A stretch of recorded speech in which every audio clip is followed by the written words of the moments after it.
For several weeks, Evan had been organizing his younger sister's birthday celebration. He showed up ahead of schedule and personally installed all the decorations, then concealed the cake in a secure location. Bullies arrived unexpectedly. Their actions went beyond simply disrupting the celebration. They ensured the day would haunt her memory negatively.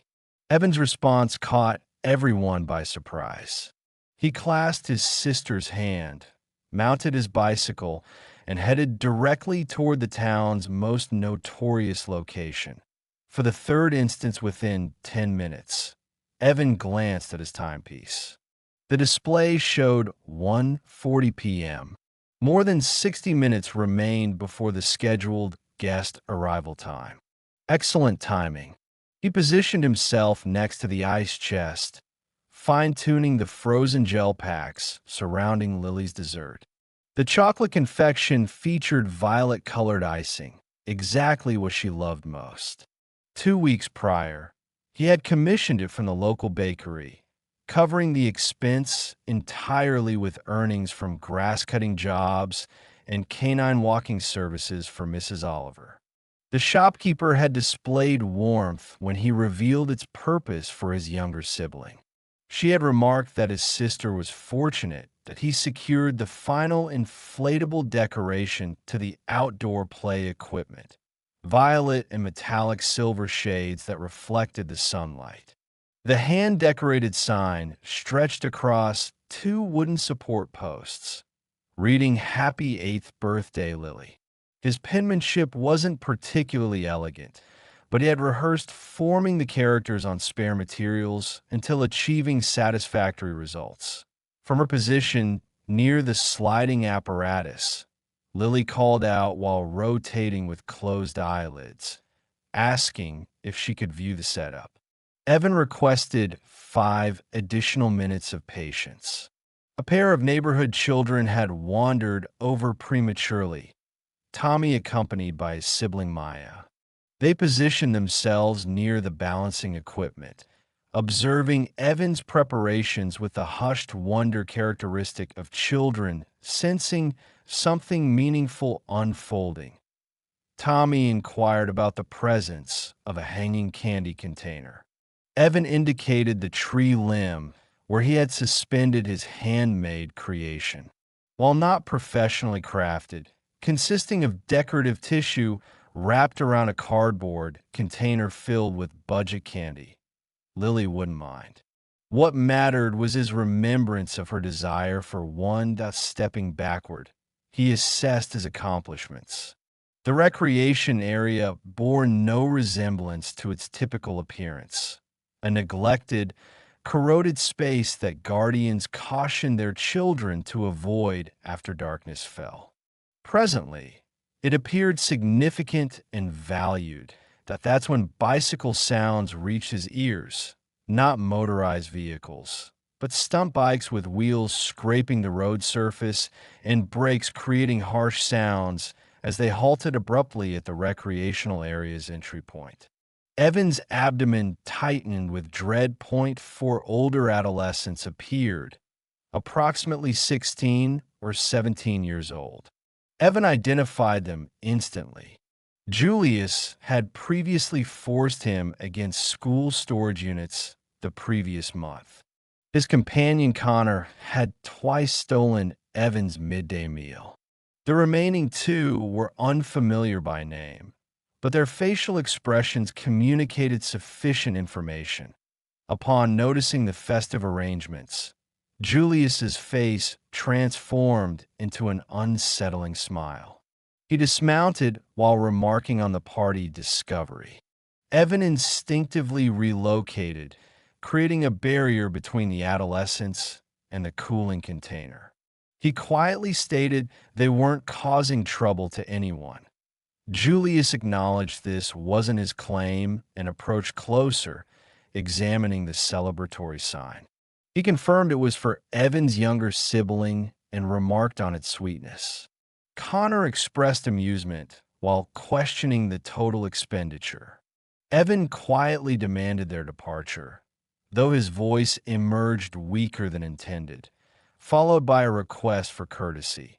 Julius tilted his cranium and questioned what consequences would follow, asking if Evan intended to force their removal. Lily had ceased her spinning motion and now observed from near the sliding structure. Tommy and Maya had fallen silent. Julius reached upward and forcefully removed the banner, causing the adhesive to tear and letters to rip. He compressed it into a spherical shape and discarded it groundward, sarcastically apologizing. Evan's extremities trembled as he demanded cessation, but they disregarded his plea. Connor kicked the ice chest over, causing frozen water to scatter across the pavement, while Evan witnessed the cake container tumbling free with its cover detaching. Violet frosting smeared against the hard surface.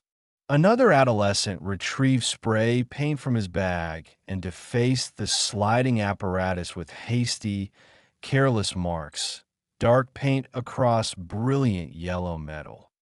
Julius stated Evan should have selected a superior location while mounting his bicycle again, adding that the recreational area was worthless anyway. They departed via their arrival route with rotating wheels and echoing amusement.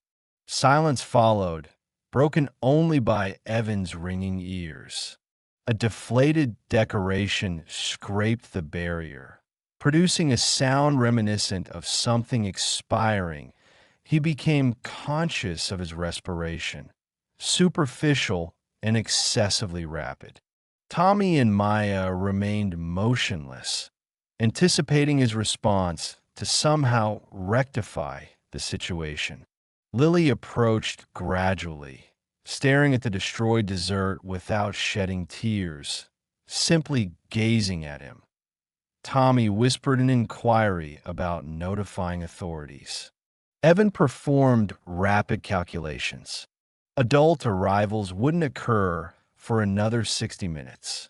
By that time, the decorations would be refused, the spray paint would be permanent, and Julius would be home consuming dinner as though nothing had transpired.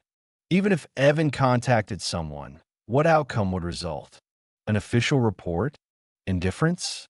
Those adolescents resided 3 blocks distant and would return. He observed the demolished decorations, the crushed confection, and the paint still dripping down the sliding apparatus.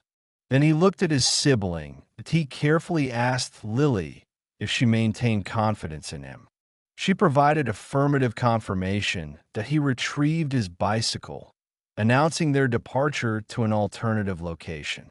When questioned about their destination, Evan initially withheld a response and simply began pedaling, gesturing for her to follow. Tommy and Maya observed their departure with confusion.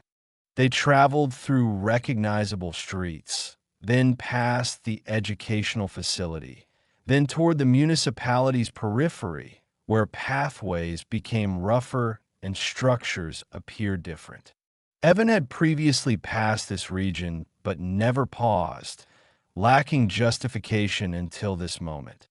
The clubhouse occupied the terminus of a gravel parking area with motorcycles arranged outside.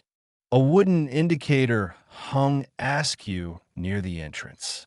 Evan's cardiovascular system pounded intensely. Lily's voice emerged small, questioning their purpose at this location.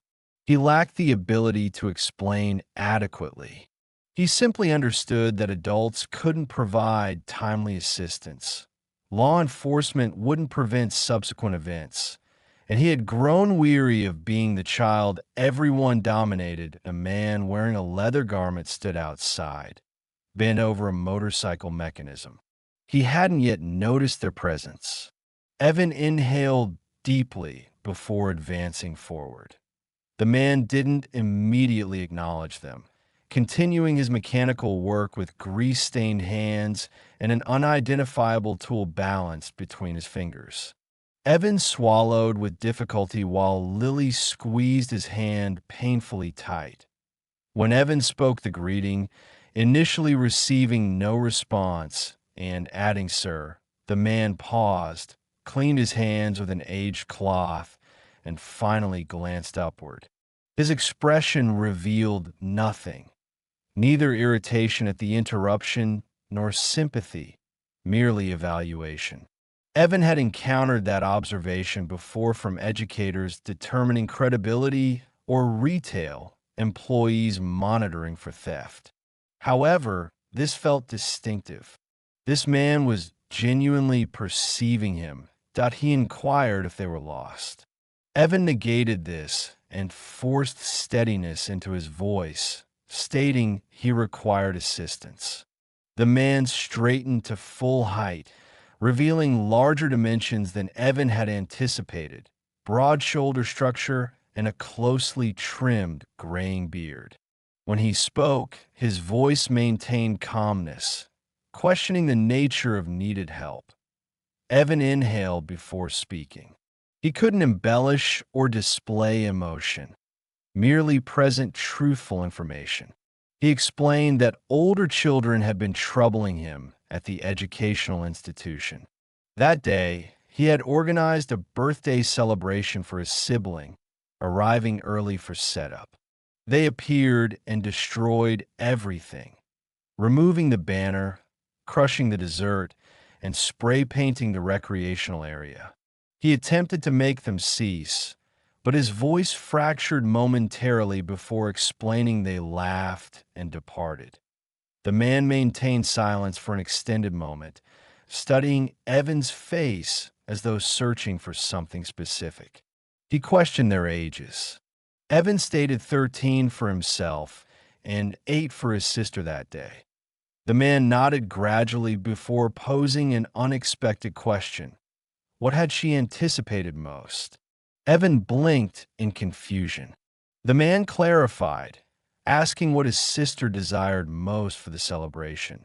The response came instantaneously. The violet-colored streamers held special significance because violet was her preferred color. He had constructed a hanging candy container, imperfect but filled with her favorite sweets. Additionally, he had planned to ignite sparklers at sunset because she had never observed them closely and always desired this experience. The corner of the man's mouth curved slightly, not quite a smile, but approaching one. He instructed them to wait before entering the clubhouse. Evan heard muffled voices and the sound of furniture movement. Lily moved closer, whispering whether they would provide assistance. Evan admitted uncertainty, but possessed hope, a strange, illogical sensation that nonetheless existed. The entrance opened again with additional people emerging behind him. 5 or 6 individuals, males and females of varying ages, all wearing leather garments with patches Evan couldn't decipher clearly. A woman with abbreviated hair and arm tattoos crouched before Lily. She greeted the child sweetly and inquired about her name. Upon learning it was Lily, she introduced herself as Diane and remarked it was an attractive name. She tilted her cranium while studying Lily's face, confirming it was her birthday. Lily provided affirmative confirmation while remaining partially concealed behind Evan's arm. Diane smiled, stating they would need to rectify this situation. The initial man, Evan still lacked knowledge of his name, crossed his arms and questioned the recreational area's location. Evan provided the address, while another biker was already retrieving his communication device and entering information into mapping software. Someone announced 10 minutes of travel time, to which another responded perfectly. The man regarded Evan again, questioning whether these children who committed this act were the type to return. Evan hesitated before providing affirmative confirmation, explaining they typically enjoyed completing what they initiated. The man acknowledged this understanding and exchanged glances with the others, communicating something unspoken among them. Instructions were issued. Someone named Guile was to retrieve equipment from the vehicle. Diane was to contact Jake regarding paints from renovation work. The remainder were to bring anything useful. They moved with efficiency that surprised Evan. No hesitation apparent. Within 5 minutes, a pickup vehicle was being loaded with equipment containers, paint vessels, and packaged illumination strings. Guile, so that was his name, returned to Evan and placed a hand on the boy's shoulder with weight, but without threat. He quietly stated that Evan had made the correct decision coming here, adding that many individuals wouldn't have possessed the courage. Evan responded that he lacked alternative options. Guile replied that Evan had still taken action, and that held significance. He glanced at Lily, who was conversing with Diane about paint colors, before questioning if they were traveling via bicycle. Upon receiving affirmative confirmation, he instructed them to depart first while the group would transport equipment and meet them there. Guile waited until he secured the boys' complete attention before stating that upon arrival, Evan should allow them to work and not attempt to accomplish everything alone again. Evan provided understanding confirmation. His chest felt compressed, as though someone had secured a strap around his ribcage. They pedaled back via the identical route, but this time the experience felt different, less frightening. Evan's leg muscles burned from rapid pedaling, but he barely registered this. He kept glancing backward, anticipating Giles' change of mind or realization that this represented excessive trouble for an unknown child. However, the engine sounds maintained steadiness behind them, confirming their actual arrival. Strangers were actually appearing to assist. Evan still didn't fully comprehend the unfolding situation, but he felt that perhaps things could actually be repaired. Upon reaching the recreational area, the damage remained present. Crushed confection, deflated decorations, dark paint dripping down the sliding apparatus. However, 3 minutes later, they heard engine sounds and everything began transforming. The motorcycles entered the parking area in formation with engines producing low rumbling sounds before ceasing individually. Evan observed as the bikers dismounted, already moving with purpose before anyone issued instructions. Guile surveyed the recreational area with the identical focused observation he had displayed when examining his motorcycle. He walked the perimeter gradually, testing the swinging apparatus chains with his weight, running a hand along the climbing bars, and crouching to inspect the fasteners securing the balancing apparatus. He called out questioning when anyone last maintained this facility. Nobody responded because nobody possessed this knowledge. Diane opened an equipment container and extracted smoothing paper, handing a sheet to Lily. She directed attention to a particular bench and had Lily feel its rough texture. Lily ran her fingers across the splintered wood and recoiled. Diane confirmed this observation and explained their plan to smooth it, then paint it, questioning what color. Lily chose violet. Diane smiled broadly, agreeing to violet, but suggesting multiple benches with additional colors. Lily suggested yellow and possibly blue. Diane praised her thinking. Evan stood immobile, observing their work. An unfamiliar biker was already climbing the play structure, securing fasteners with an oversized wrench that somehow fit perfectly. Another was removing the spray paint from the sliding apparatus with a chemical that dissolved the dark streaks into nothing. Guile appeared beside Evan, questioning his screwdriver operation ability. Upon receiving affirmative confirmation, he directed Evan to loose panels on the playhouse, requiring reinforcement before a child could catch their hand in the gap, instructing him to demonstrate this capability. It wasn't a question, but an invitation. Evan grasped the equipment and commenced work. His hands initially trembled, but the repetitive motion steadied him, inserting screws, tightening, advancing to the next one. Simple, concrete tasks he could control. He had spent extensive time planning everything alone, sketching the arrangement in his notebook during lunch periods, counting his money 3 times for sufficiency verification.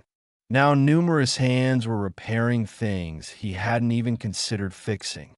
It should have felt like losing control, but instead felt like breathing room. By completion time, 2 additional vehicles had arrived with unfamiliar people unloading supplies, not merely paint and equipment, but decorations. Genuine ones.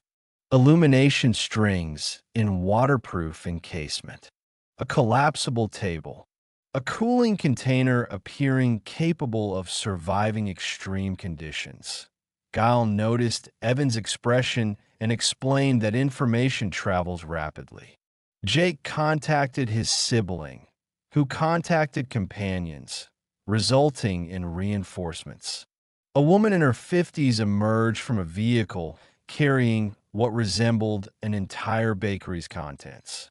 She spotted Lily and smiled, stating she heard someone required a birthday dessert. That Lily's eyes widened substantially. The confection exceeded the size of Evan's purchase. 3 layers with violet frosting and silver stars piped along the edges. Evan began explaining he hadn't ordered this. The woman acknowledged this knowledge and considered it a gift, introducing herself as Rosa from the Fifth Street Bakery. She carefully positioned the dessert on the collapsible table. She recalled Evan's original order as beautiful, remembering him counting payment in single bills and coins. Warmth spread up Evan's neck. He began apologizing, but Rosa interrupted, stating nothing warranted apology. Both confections were created with affection. This one simply larger. The sun descended lower, bathing everything in amber illumination. Evan looked around and barely recognized the recreational area. The benches were no longer splinter hazards, but smooth painted surfaces in colors Lily had selected. The swinging apparatus hung evenly with replaced and oiled chains. Someone had removed years of accumulated grime from the play structure, revealing colors Evan had forgotten existed. However, it exceeded mere repair work. They had incorporated additions: solar illumination wrapped around poles, a small speaker producing music, nothing excessive, merely background sound making the space feel animated, and flowers in recycled containers near the entrance. Neighbors began appearing. Guardians Evan recognized from school transportation, children from surrounding areas, and an elderly man who typically shouted at anyone creating noise. Except he wasn't shouting presently, but conversing with Guile, gesturing at the recreational area and nodding gradually. Tommy and Maya returned with widened eyes. Tommy grasped Evan's arm, questioning his actions. Evan explained he had requested biker assistance. Tommy observed the transformed recreational area, Lily laughing while Diane instructed her on proper streamer ribbon knot tying, the confection appearing excessively nice for an ordinary Tuesday afternoon, and declared this the coolest thing he had ever heard by the time the first official celebration guests arrived, children from Lily's class with their confused guardians. The recreational area bore no resemblance to its appearance 3 hours prior. It appeared cared for, intentional, as though someone had decided it held significance. One mother approached Evan cautiously, questioning if he had accomplished all this. He negated this and gestured toward the bikers, most of whom were now packing equipment, preparing to leave the space to the actual celebration.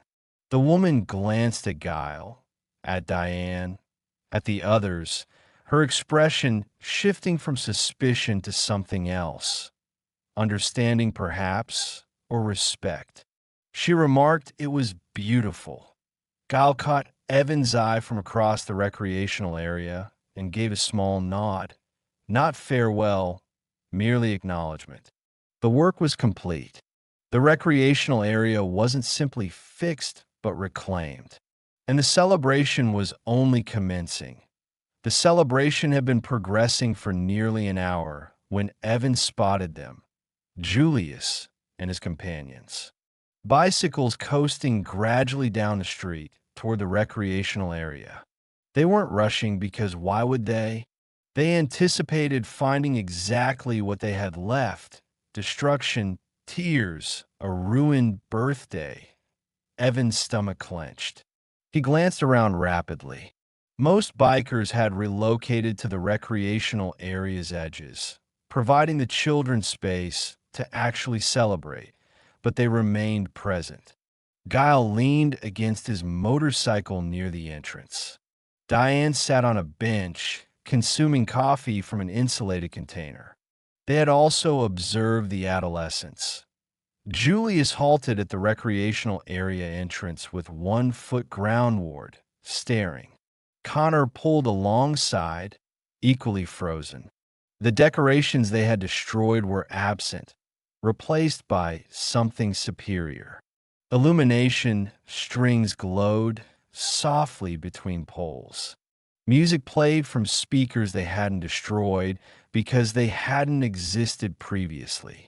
Children ran across equipment gleaming with fresh paint. In the center of everything, Lily wore a handmade crown, laughing while attempting to strike the hanging candy container Guile had helped resuspend. Connor began questioning what had occurred.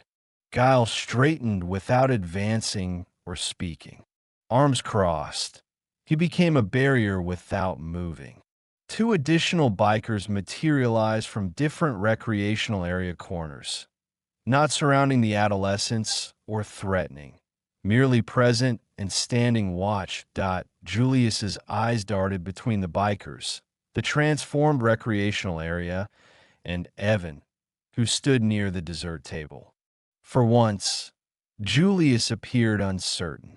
He began attempting to speak, but Giles stated they were leaving, not loudly or angrily, merely definitively.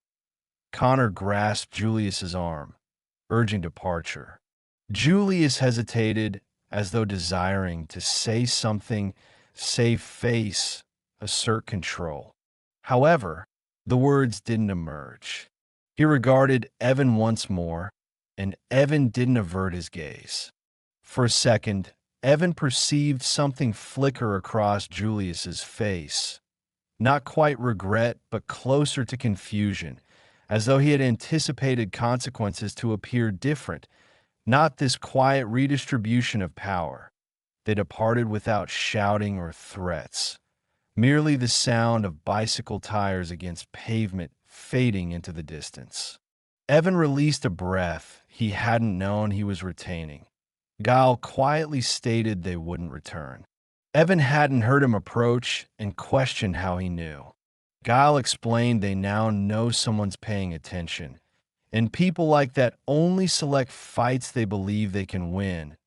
Additional guardians arrived as the sun continued its descent. Evan observed their faces as they absorbed the recreational area, confusion giving way to wonder, then curiosity. One father approached the elderly neighbor who had been conversing with Guile earlier, questioning what had happened. The old man explained the boy had requested help and received it. Simple as that. The celebration swelled beyond Evan's planning. Neighbors he barely knew brought food. Someone initiated cooking.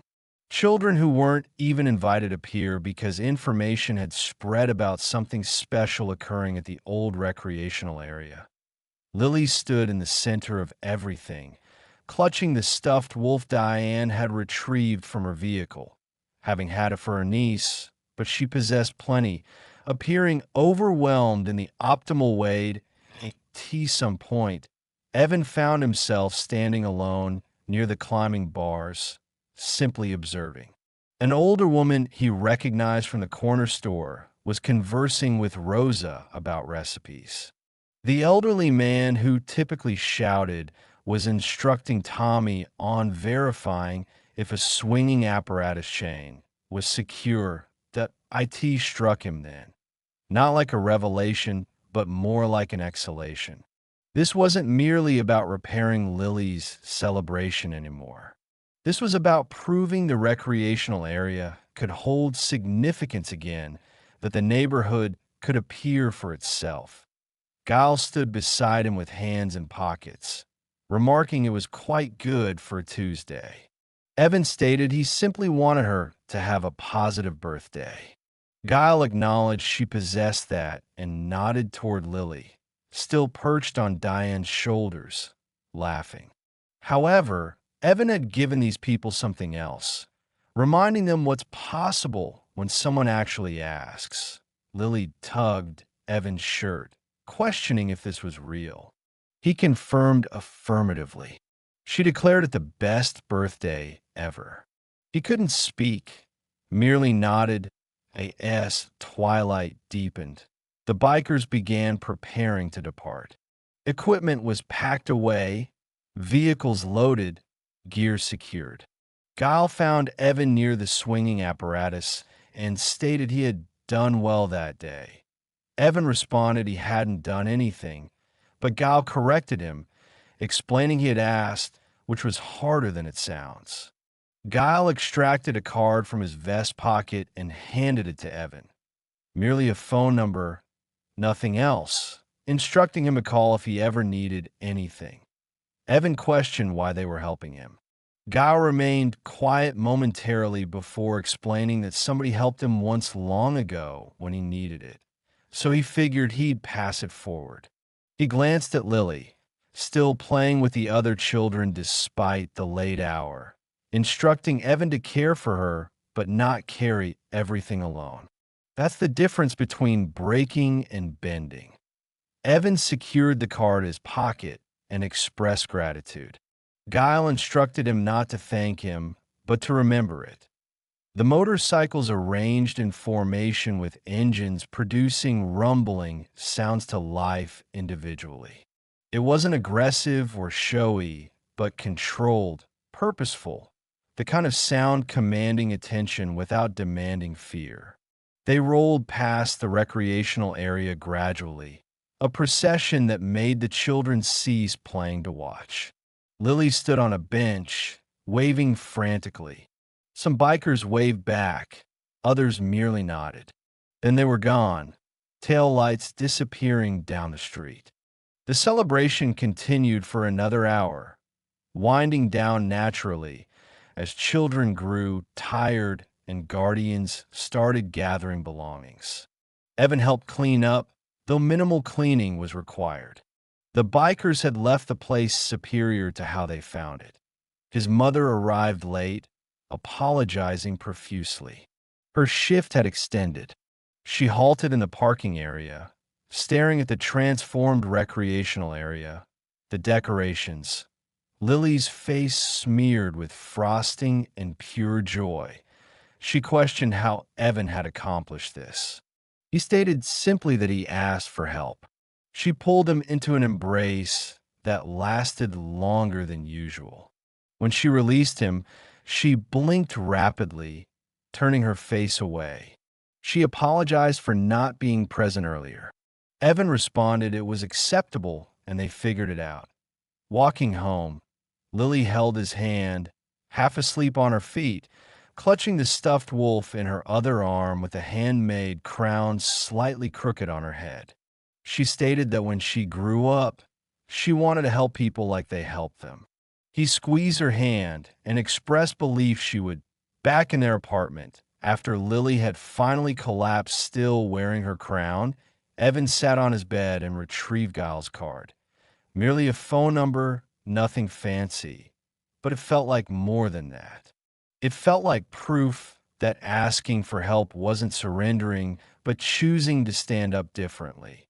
Sometimes the people we're taught to fear are the ones who appear when no one else will. Evan learned that requesting assistance isn't weakness, but survival. What would you have done in Evan's place? Drop your thoughts below. And if this story touched you, hit that subscribe button. Embrace the Journey brings you stories that remind us what community really means. See you in our next video.